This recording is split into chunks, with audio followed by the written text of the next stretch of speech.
Good morning అండి. ఈవేళ మనం మాట్లాడుకునేది 6 మంత్స్ ఈ కూటమి ప్రభుత్వం విజయాలు అపజయాలు గురించి మనం క్లియర్గా మాట్లాడుకుందాం. మెయిన్లీ మాట్లాడుకునేది 6 మంత్స్లో వీళ్ళు చేసిన అభివృద్ధి ఏంటంటే అమరావతిని డెవలప్ చేయడం, అలాగే బీపీసీఎల్ని తీసుకురావడం, టెస్లాతో మాట్లాడటం, నెక్స్ట్ మిట్టల్ గారు స్టీల్ కంపెనీ అనకాపల్లి దగ్గర ఉన్న పాయకరపేటలో రావడం, నక్కపల్లిలో, అలాగే గ్రీన్ ఎనర్జీ కంపెనీ అది రావటం, లక్షల కోట్లు పెట్టుబడులు పెట్టి తీసుకొచ్చారు ఈ 6 మంత్స్లో. అలాగే కేంద్రంతో మంచి సంబంధాలు ఉన్నాయి కాబట్టి అమరావతి 15,000 కోట్లు తీసుకురావటం, మెట్రో కానీ విశాఖపట్నం కానీ విజయవాడ కానీ మెట్రోలు అప్రూవల్ తెచ్చుకోవడం, అలాగే అమరావతి చుట్టూరు అవుటర్ రింగ్ రోడ్డుకి అప్రూవల్ తెచ్చుకోవడం, ఇవన్నీ ఒక ఎత్తు. అలాగే ఈ ప్రభుత్వంలో అంతా బాగానే ఉంది, కానీ ప్రజల దగ్గర డబ్బులు లేవు, పిల్లల్ని చదివించడానికి డబ్బులు లేవు.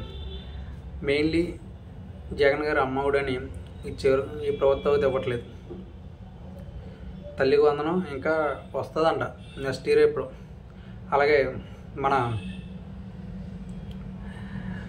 మహిళలకి 1500 ఫ్రీ బస్ కానీ ఇలాంటివి ఏమీ ఇవ్వట్లేదు.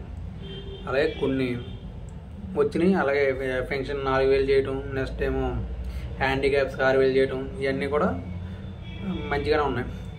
ఇంకోటి ఏంటంటే ఈ ప్రభుత్వంలో బూతులు తిట్టడం, ఇంకొకటి తిట్టడం లేదు. గత ప్రభుత్వంలో బూతులు తిట్టడం అద్భుతంగా దాన్ని వెనకాల నుంచి ఎంకరేజ్ చేయడం వలన ఆ ప్రభుత్వం ఓటమి గల కారణాలు అవ్వచ్చు. అలాగే ఈ ప్రభుత్వంలో అభివృద్ధి సంక్షేమం మెయిన్లీ ప్రాబ్లం ఏంటంటే మనీ లేదు.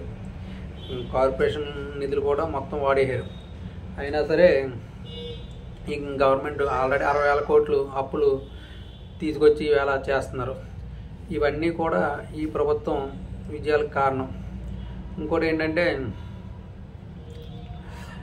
జగన్మోహన్ రెడ్డి గారు గట్టిగా 10 లక్షల వరకు అప్పులు తెచ్చారు, 1 లక్షల కోట్ల వరకు అప్పులు తెచ్చారు, 10 లక్షల కోట్ల వరకు అప్పులు తెచ్చారు.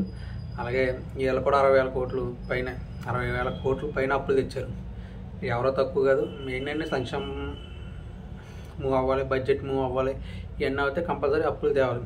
అలాగే వీళ్ళ ఇండస్ట్రీలు తీసుకొచ్చారు, బీపీసీఎల్ అని, టెక్స్లాస్తో మాట్లాడి అనంతపురం వస్తుందని, అలాగే Mittal steel company, Laurus Mittal steel company తీసుకురావడం కానీ ఇవన్నీ కూడా ఈ ప్రభుత్వం చేసింది. ఈ 6 మంత్స్లో అటు అభివృద్ధి ఇటు సంక్షేమం రెండు కళ్ళ, అలాగే రెండు కళ్ళ చేయరు. అలాగే ఇంకోటి చెప్పుకోదగ్గ విషయం ఏంటంటే ఇలా తల్లికి వందనం ఇస్తే బాగుండు, ఇంకా ఇవ్వలేదు. అలాగే ఫీజులు కట్టలేని వాళ్ళు ఉన్నారు, సో కాలేజ్ వాళ్ళకి కూడా ఇస్తే ఇంకా బాగుండు. అలాగే మహిళలకు 1,500 అది కూడా ఇస్తే బాగుండు.